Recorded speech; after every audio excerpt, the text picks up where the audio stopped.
Hello crafty friends, Roxanne here from craftwagon.ca. Today I'm going to be featuring this card. I'm using the background that I'm using today was using the salt technique. I will put a link in the description box below so you can see how to use that technique. So today I'm just going to show you how to assemble this quick and easy card using some of your background pieces from the Brusho demonstration. Let's get started.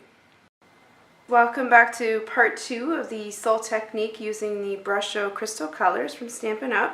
So in our previous video we went ahead and we did this sample, and now I've let it dry, so I'm going to show you really quickly how to take the salt off, and then we'll make a quick and easy card with that. So basically, hopefully that's not too loud in the camera. So basically I'm just rubbing really gently, and you can see the salt is starting to come off and it's leaving some spots. So this gets pretty messy and loud, and then I'm just going to tap it off side camera there and do a little bit more. But you can see how the salt left these nice kind of splotchy little lines, which could look a little bit like rain, but I was really going for the night theme. So another tip I'm going to share is how to take the tape off. So I find if you take the tape off slowly and you rub it and pull it against itself, it helps lessen the chances of your paper ripping. You pull that down and back like that.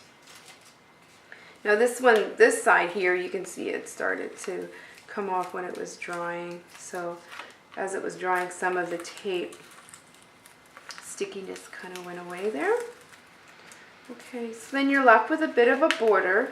Now if you're happy with the border and it seems fairly even, you could just go ahead and say, I'm just going to use that. Or you can trim it up, which is what I went ahead and did. So I created this card by trimming up the background. And for this card I used the Sheltering Tree stamp set. I'm featuring this stamp here and the swing and the thinking of you is the greeting. Okay, so for this card here, I cut the paper at 5.5 by 8.5 and then folded in half at 4 1/4.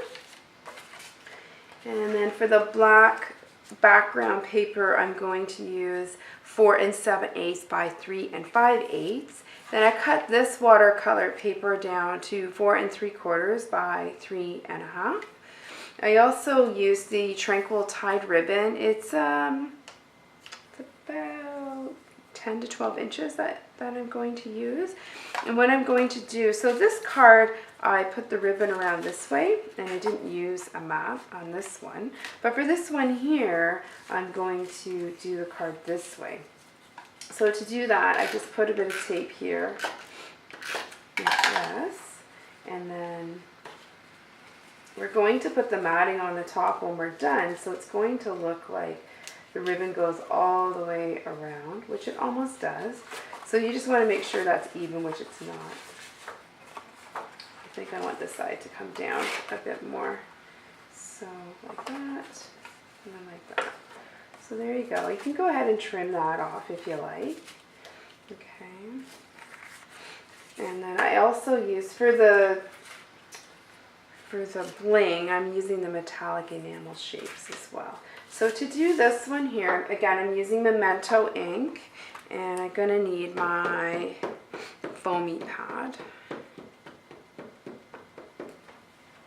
Because this is a fairly large image. Don't mind all the writing on there, those are my notes. Oh, there's more notes anyway. Just use a piece of scrap. I'm using something I had from something else I was doing. And then this one here is a bit darker than the other one, so I'm giving that a good press, holding that down for a few seconds. Sorry, my head's in the way there. Now, when the Stampin' Radish comes in, that would be a great tool to use, because then I could re-ink that a second time just to get a more crisp image.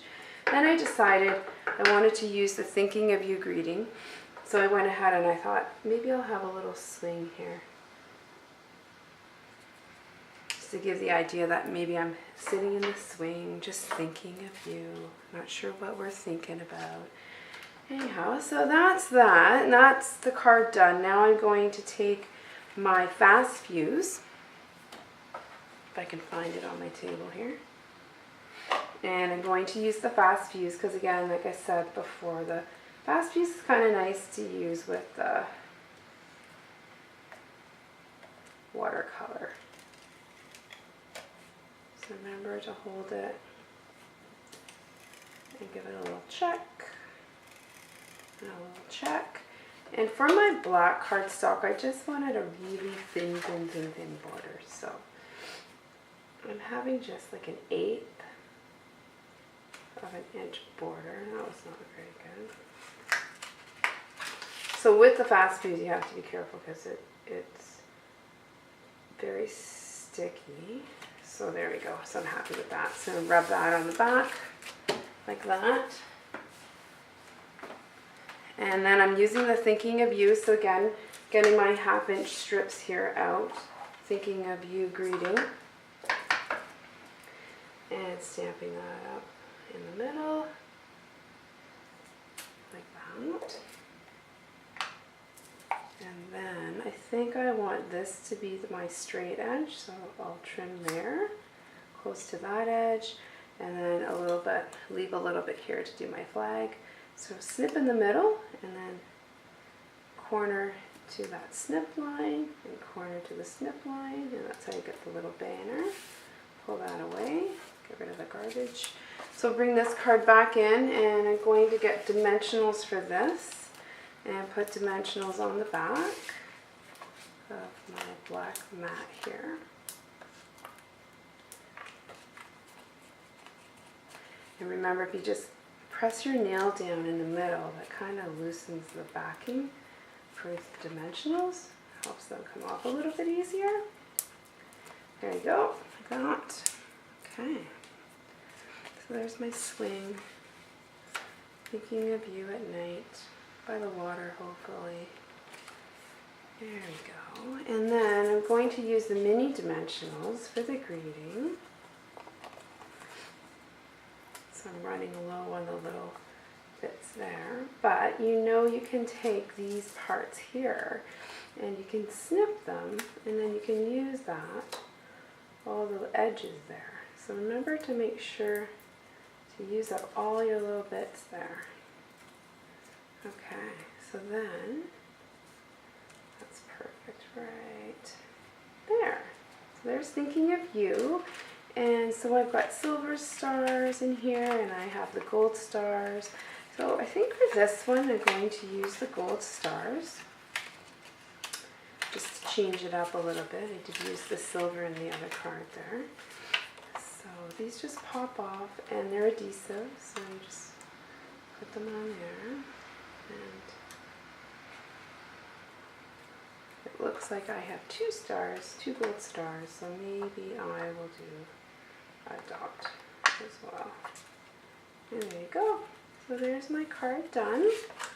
So there and there. So there's 2 different looks. So as you can see, each time you work with the Brusho, you may not get the same, you probably won't get the same exact background, but those are just a few ideas that you can use to create a quick and easy card using your backgrounds that you created using Brusho. So thanks for watching my video today. I hope you enjoyed that one, and be sure to like my video, subscribe to my channel to keep in touch and to see all the crafty adventures that I'm on. Thanks so much for watching, and bye for now.